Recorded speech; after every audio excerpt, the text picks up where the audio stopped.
হ্যাঁ, সেন্টেন্স নিয়ে যেটা বলতেছিলাম, আমাদের ইংলিশ না বলার বলতে পারে একটা মূল রিজন কি, মূল রিজনগুলোর মধ্যে একটা হচ্ছে যে আমরা অনেক সময় গ্রামার শিখতে যাই, যার জন্য হচ্ছে যে কথার ফ্লুয়েন্সিটা আসে না। আবার হচ্ছে গ্রামারের বদলে যখন আমরা ভোকাবুলারিতে যাই, ওয়ার্ড শিখি, কিন্তু সবচেয়ে বেটার হয় আমরা যেন সেন্টেন্স টু সেন্টেন্স শিখি। মানে আমি স্কুলে যাব, ঠিক আছে, অথবা হচ্ছে যে সে স্কুলে যায়, হি গোজ টু স্কুল বলি আমরা তখন, তাই না?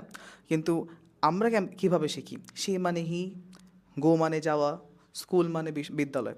তো আমরা ভেঙে ভেঙে শিখি, তার কারণে কিন্তু আমরা সেন্টেন্সগুলো নেটিভদের মতো সাজাতে পারি না, অথবা আমাদের কথার জড়তা অথবা কথা ইংলিশে না বলতে পারার মেইন রিজন এটাই যে আমরা টুকরা টুকরা করে শিখি আমাদের পুরো সেন্টেন্সটা। তাহলে আমরা ভাবটা বুঝতে পারবো যে এই কথার মাধ্যমে আমি কি বোঝানোর ট্রাই করতেছি, তখন আমার কমিউনিকেশন, স্পিকিংটা অনেক স্ট্রং হয়ে যাবে।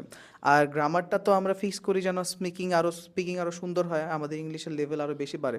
তো বেশি কথা বলে ফেলতেছি, মেইন রিজনটা হচ্ছে যে ইংলিশ বলার জন্য আমার সেন্টেন্স টু সেন্টেন্স শিখতে হবে। তো আমরা এটার উপর ফোকাস দিয়ে হচ্ছে যে বুক আনতেছি, আমাদের সাথে কানেক্টেড থাকুন।